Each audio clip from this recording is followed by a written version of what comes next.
میں بھی سوچ رہی تھی کہ تھوڑے سال پہلے تک چیف جسٹس سے لوگ ڈرا کرتے تھے اور کہ وہ سو موٹو لے لیں گے اور وہ بلا لیتے تھے، مطلب کہیں اگر نا انصافی ہو رہی اور کوئی انہوں نے اخبار میں خبر پڑھتے تھے تو وہ بلا کے کہتے تھے کہ اس کی ایکسپلینیشن چاہیے، ہر ایک کو حاضر کر سکتے تھے اور لوگ کو پتا تھا کہ ایک سپریم کورٹ ہے اور یہ آخری دروازہ ہے، اس کے آگے ہمارے پاس کوئی دروازہ ہی نہیں ہے کہ جہاں پر انصاف کے لیے جا سکتے ہیں۔ عوام کہاں جائے گی؟ اس کے علاوہ ہم عوام ہی ہے نا۔ اب جو کیسز ہیں اب ان کو پتہ ہے، اب وہ ہائی کورٹ جو ہے یہاں سے میرے خیال میں کوئی کتنا 100 گز پہ ہوگا، 100 گز پہ ہے، 100 گز پہ اسلام آباد ہائی کورٹ ہے، وہاں پہ منتخب نمائندے لوگوں کے، کروڑوں لوگوں کے نمائندے کئی دفعہ جا کر کھڑے ہوئے ہیں ہائی کورٹ کے باہر۔ وہ جب سے یہ جنوری سے یہ چیف جسٹس ڈوگر کو لگایا ہے، ان کو خاص میرے خیال میں جیسے عمران خان کہتے ہیں لگایا اس لیے گیا ہے کہ انہوں نے 8 مہینے، یہ انصاف کے تقاضے تو نہیں پورے ہوتے کہ ان کو 8 مہینے کیس ہی نہ لگایا جائے۔ القادر کی بیل کا کیس، دوسرا کیس ایک اور لگا ہوا ہے کہ جو توشہ خانہ کو کورٹ میں کیس جیل میں چل رہا ہے، یہ تو ہونا ہی نہیں چاہیے تھا۔ اب یہ تو انصاف کے تقاضے کہتے ہیں فوراً سنیں، ایک اپیل ڈالی گئی ہے کہ آپ یہ کیس ڈبل جیپٹی کا آپ نہ سنیں، تو یہ تو ایسے کیسز ہوتے ہیں جس میں تو کورٹ فوراً اس کو لائن کے آگے کھڑا کر کے کہتا ہے کہ وہ یہ ہمارے عدالتوں سے اگر کوئی کوتاہی ہو رہی ہے تو سب سے پہلے وہ کیس سنے جاتے ہیں، یہ تو کوئی مل ملا کر ہی نہیں سن رہے۔ اب ہم آج پھر گئے تھے، کھوسا صاحب بھی ساتھ تھے اور یہ وہاں پہ وہ چیف جسٹس کے پاس گئے، ڈوگر صاحب کے پاس، انہوں نے کہا کہ جی میں 25 تاریخ کو 25 ستمبر کو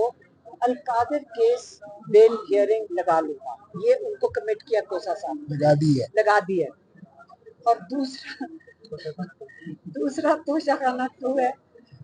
وہ والا کیس ہے، کل ہم صبح جائیں گے صبح 9 بجے یہ علی ہیرنگ کے لیے۔ اب وہ اگر یہ آپ کو پتا ہے کہ ہم ان 2 کیسز کے لیے جب یہ اوپر گئے کھوسا صاحب تو پرائیورٹی تو chief justice of supreme court کی یہی ہے کہ انصاف کے تقاضے کہتے ہیں کہ آپ پہلے ان کیسز کو سنیں، یہ جو ناانصافی ہو رہی ہے اس کو نہیں ہونا چاہیے، اور چیف جسٹس کو نہیں جائیں گے تو ہم کہاں جائیں گے؟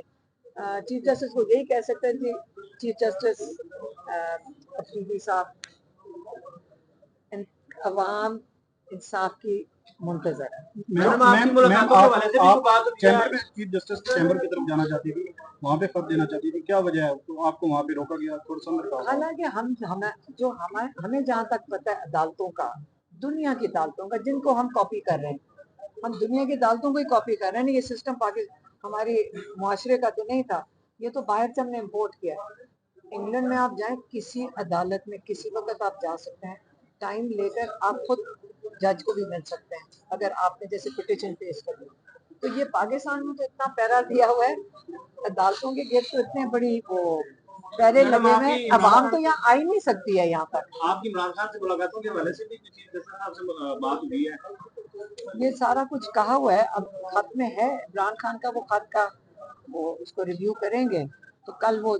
کھوسا صاحب کو جواب۔ اچھا، اس کا مطلب ہے کہ اب 24 گھنٹوں کے بعد جو ہے وہ معاملات آپ لوگوں کے عدالتوں میں کیسز کے حوالے سے تمام تر معاملات میں 24 گھنٹوں سے ٹائم شروع ہو جائے گا آپ لوگوں کا؟ ابھی کیا ٹائم ہے؟ 3 بجے تو کل 3 بجے تک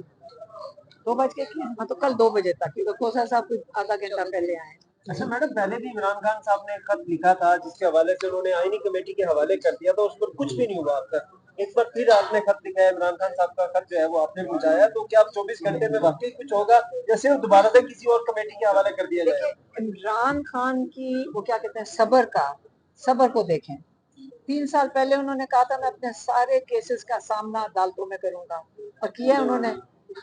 ان کو سب سے بڑی میں جو کہتے ہیں نا کہ پہچان اور ان کو داد دینی چاہیے، عمران خان نے کبھی قانون کے دائرے سے وہ خود نہیں نکلے، انہوں نے کہا میں عدالت میں جاتا رہوں گا، اور یہ امتحان عمران خان کا تو ہے نہیں، وہ تو اپنا جو ایک انسان قانونی طریقے سے وہ ہر چیز کا سامنا کر رہے ہیں، خط بھی لکھ رہے ہیں، تو یہ تو اب جو امتحان ہے ان کا ہے جنہوں نے انصاف دینا ہے، ٹھیک ہے۔